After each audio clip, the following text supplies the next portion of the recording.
empty hearts and neon lights. They're playing with my mind. Gotta get out of here tonight. Oh, I wanna run off and fly, and I'll tell myself it's fine to be alone. Welcome back to another PC build. I'm your host for today, Noe Jan. At ang feature build natin ngayon ay Intel based naman.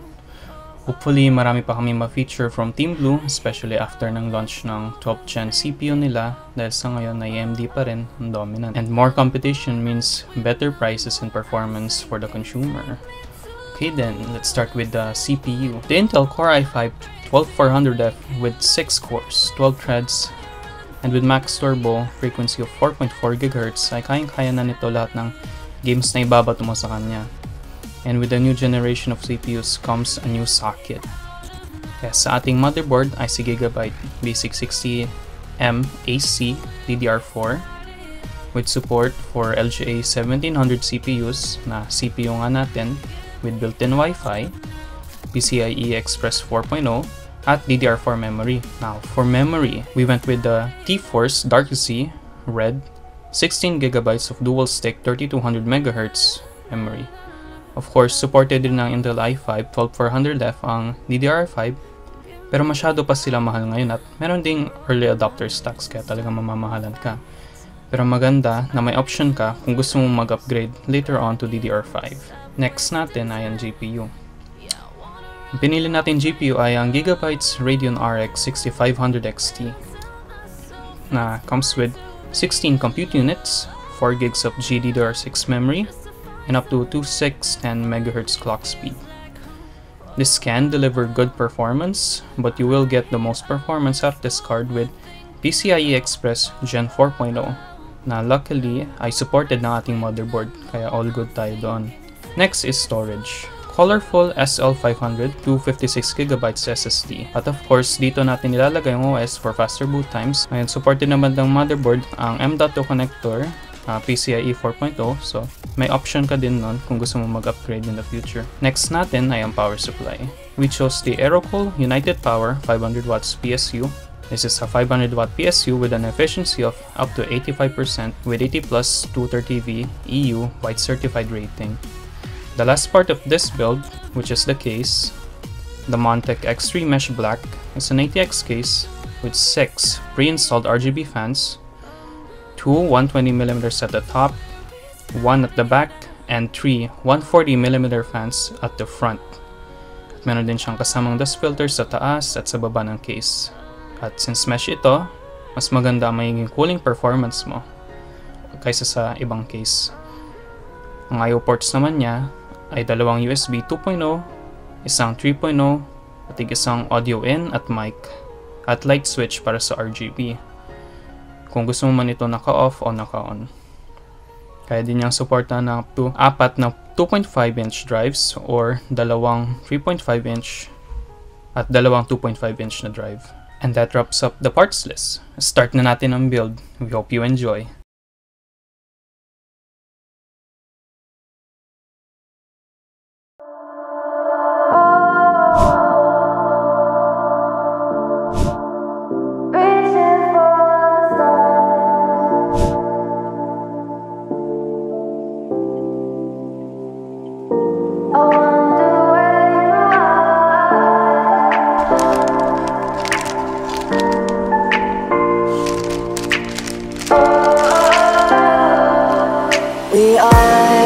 We are dreaming in the dark. We are nothing more than dust.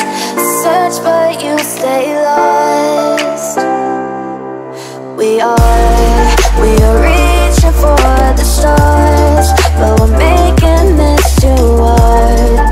And I wonder where you are, mysterious. That's the part you always show, 'cause you're too curious. Maybe you should take it slow, mysterious. That's the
Alright, sana na-enjoy nyo po ang build montage. As you can see, napakaganda ng hinalabasan. Ang favorite part ko about this build is the red accents ng motherboard together with our Dark Z red RAM. Pati na rin ang overall black aesthetic from the Montech X3 to the B660M ng Gigabyte all the way to the RX 6500 XT na all black. And of course, kailangan din po natin na ma-mention ang bagong fan ng Intel i5 12400F natin. Definitely a step up from the past stock coolers. Pati na rin sa aesthetics niya. Ito na ang second build namin with Intel's newest 12th Gen CPU. Kung interesado din po kayo na makita ang aming first 12th Gen build, you can check it out in the description below. And alright, thank you very much for tuning with us all the way to the end of this video. If you're also interested in building a PC like this, you can message us on Facebook, Shopee, which are all going to be down in the video description. And if you like the video, please consider leaving us a like and maybe even subscribing to the channel. It helps us out a lot and keeps us motivated to do more videos like this one. And once again, thank you for watching all the way to the end. Till next time, stay safe.